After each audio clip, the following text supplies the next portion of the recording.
Wishing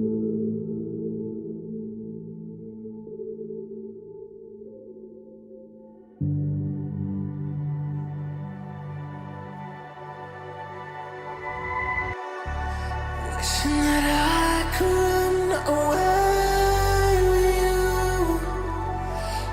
Imprisoned by fear, just pull me away, pull me away. Secret fantasies of me. Will they ever see the light of day, light of day? I don't know where you are, but I will find you. I will find you. Hi, this channel was created for you to stay inspired and motivated on your journey to success.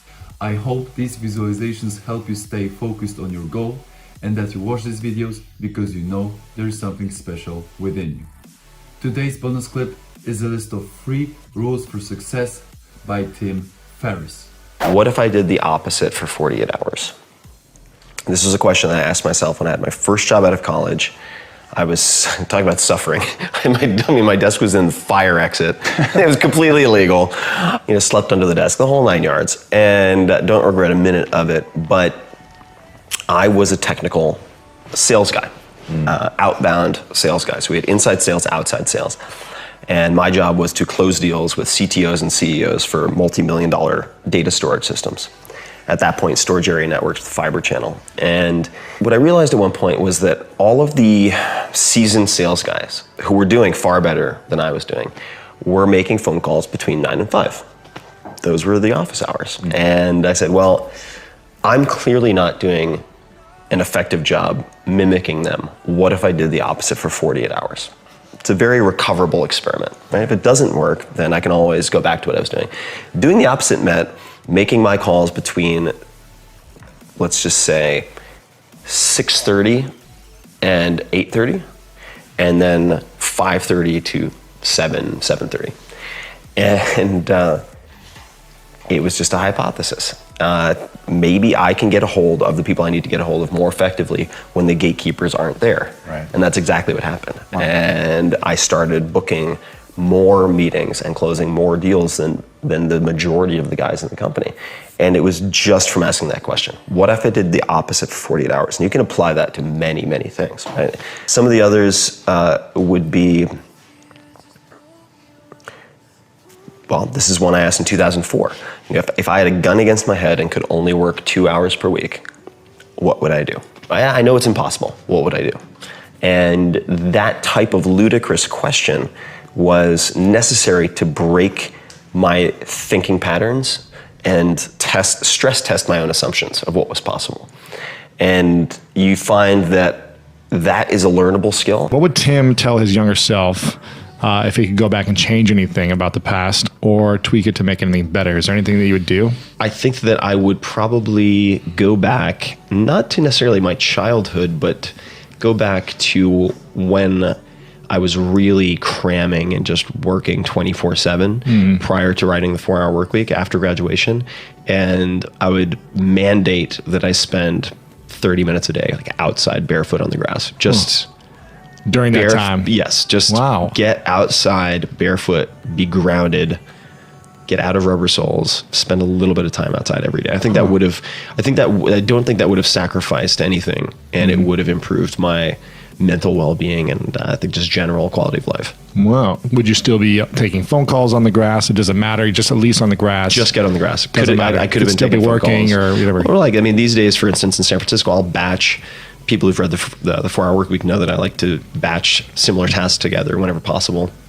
And I will batch phone calls in such a way that I can go for a 1 to 3 hour walk through San Francisco. Sure. And That's great.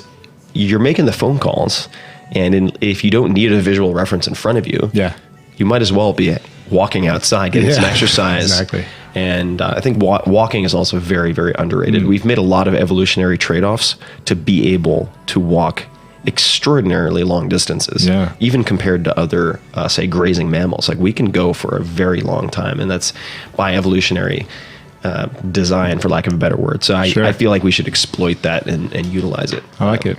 What is it? What do you feel when you get barefoot on the grass? What does that give you?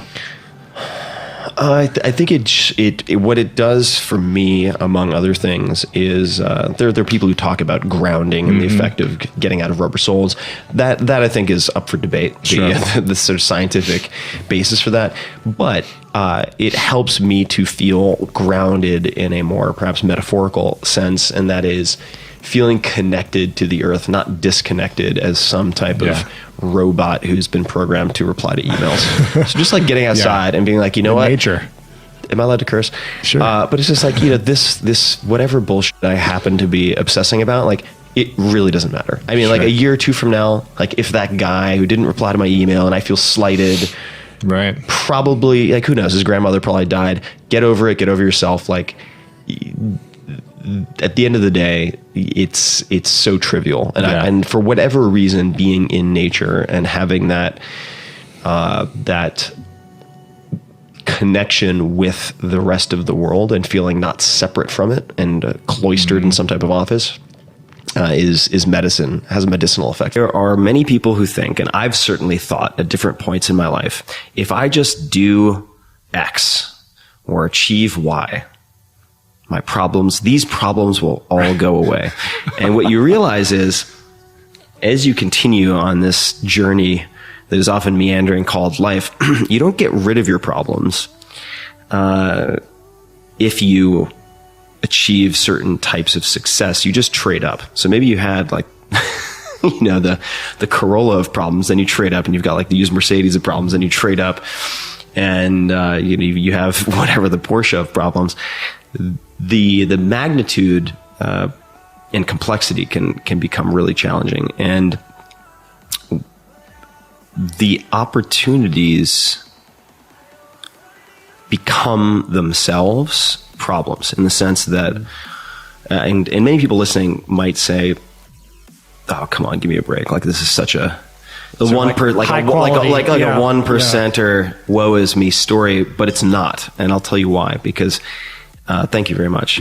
In the very, very, very beginning of your career, I do think yes as a default can be very helpful. But when I say the very, very beginning, I mean literally maybe 1 to 2 years out of college. If you go to college, you don't have to go to college, but let's just, from my personal experience, once you have even a vague glimmer of a notion of what you're really good at versus what you're bad at, and once you have a semi-decent group of friends and colleagues and coworkers, the birthday parties, the going out for drinks, the conferences that may or may not piss away 3-4 days of your life, these start to appear, and they are the siren song. In my experience, when I've encountered stagnation in my life or felt overwhelmed, for the most part, sometimes it's due to catastrophe and huge problems, but very often it's because I've overcommitted to the kind of sort of cool stuff, and then my calendar is so crowded. As Derek Sivers, who's one of my favorite entrepreneurs, would say, also just an incredible sort of philosopher king of programming, and just eccentric guy in the best way possible. He would say that if it's not a hell yes, it's a no. To achieve the really big good things, you are going to have to let a lot of small recoverable bad. If you promise to take action after watching these videos, please comment #motivation down in the comments, like this video, manifest your dreams, and get to work.